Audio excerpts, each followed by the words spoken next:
Hello and welcome to a whole nother awesome review. Today I'm going to be reviewing The Amazing Spider-Man. Alright, so here's my review. So a lot of people have been saying that The Amazing Spider-Man stays true to the comic books because Spider-Man's first love was Gwen Stacy. However, there are a lot of things in this movie that they changed from the comics. For example, in the Amazing Spider-Man comics, the Lizard actually has a family. He has a son, and he has a wife. Yet they're left out completely in the movie. I mean, I like Mark Webb's Lizard. You know, it's his own take on it. I'm sure that there's a version in the comics where he doesn't have a wife and kid. And I respect that. So I thought it was a pretty good movie, all in all. I didn't really like the design of the Lizard's face. You have to remember that there's a lot of different versions of the Lizard. I personally like the long snout, you know.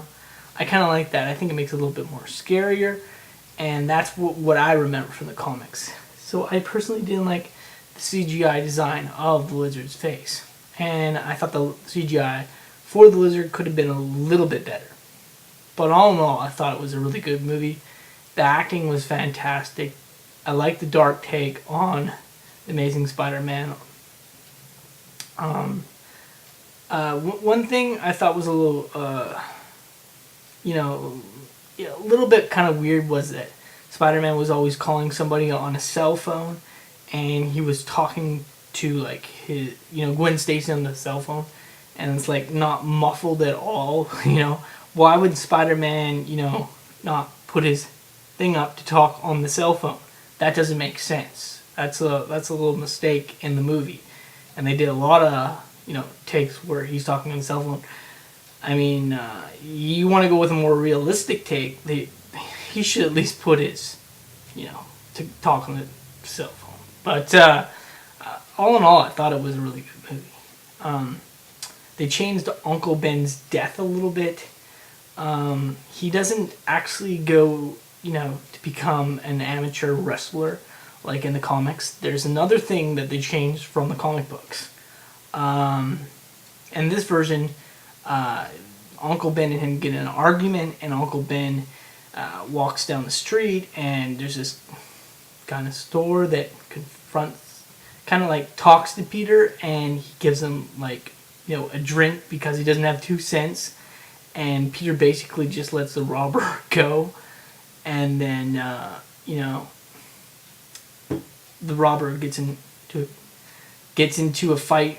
Kind of, like he's running past Uncle Ben, and he hits him, and he drops his gun, and Uncle Ben knows that he's trying to rob the store, so he tries to go for the gun, and then the robber basically shoots him. So they did change basically how Uncle Ben dies from the comic books. But regardless, it's an interesting take, and nobody going to the movie wants to see the same thing over again. I mean, we already know how Uncle Ben dies, so put a little twist on it, and there you go.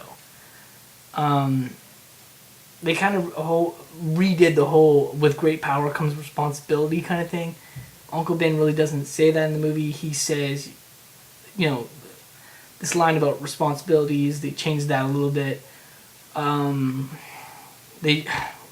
Spoiler alert, they also changed quite a bit of stuff in this movie from the comics.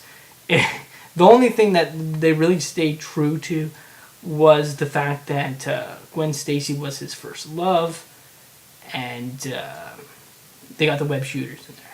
But everything else is just open. But, I gotta say, I like that. I like Sam Raimi's take, and I like Mark Webb's take. Mark Webb's take is a lot, well, I wouldn't say darker, because they're both pretty dark, but I would say that Mark Webb's is a little bit more edgier and more out there kind of thing. But I mean, I basically like Sam Raimi's, and I also like Mark Webb's. I kind of like, both of them kind of stayed true to the comics in their own way. Sam Raimi took things from the comic books and he put it in there. And Mark Webb took things from the comic books, and he put it in there. But they're both basically not exactly like the comic books entirely. And I think that's what makes them interesting, though, because you don't want to go to the movie knowing everything that's going to happen. You don't want it to be exactly like the comics. That's what makes it interesting. And did Andrew Garfield do a good job of the new Spider-Man? Absolutely. He was a great Spider-Man. So was Tobey Maguire. I'm a fan of both series, and I thought they did a really good job of this. I can't wait to see the sequel, and I think it's probably going to be the Green Goblin. And I was kind of surprised that Mary Jane didn't show up at the end of the movie, which I was very surprised about. And I gotta say, the movie's a lot better than the trailers. The trailers kind of... They don't really show how dark the movie is. I think they could have did a lot better job of the trailers themselves. And the clips that they released weren't actually the best parts of the film. So you can appreciate a lot more when you see it in its entirely. You know, in the entire cut, basically. Because when you see little cuts and they put music in there that's not actually in there, then that kind of, you know, doesn't really show you what the mood is going on in the film. When you see the whole film, then you appreciate it. I like the fact that they showed, Gwen Stacy as his first love, because that's going to be pretty interesting. When her fate comes into place. A lot of people are saying that Gwen Stacy's not going to die in the sequel. However, I'm pretty sure she will, because even Emma Stone thinks she's going to die. So, all in all, I would say it's a fantastic film. Check it out. I mean, the Lizard was a pretty good villain, I gotta say. But the acting was really good. But, the face of the Lizard, I didn't really like. I didn't think it was the best CGI for the Lizard. But the acting was fantastic, and that's really the upside to this. Sally Fields does a fantastic job at playing Aunt May. Uncle Ben is, he's played perfectly, and so he was played perfectly also in Sam Raimi's version. So all in all, I would say it's a fantastic film, and if you're a fan of the series or a fan of the comics, you're gonna like this, because it is really good. I gotta say, I was surprised at how good this movie was. I'm going to give it a 9 out of 10. And I'm definitely going to buy it on Blu-ray. So yeah, I would say definitely check it out. And I think the sequel is even going to be better than this. Because I think that they can even top what they did in this movie. Because I think that if they use the Green Goblin or another villain, I'm hoping that they stay really true to the comics and go with the Green Goblin's original mask.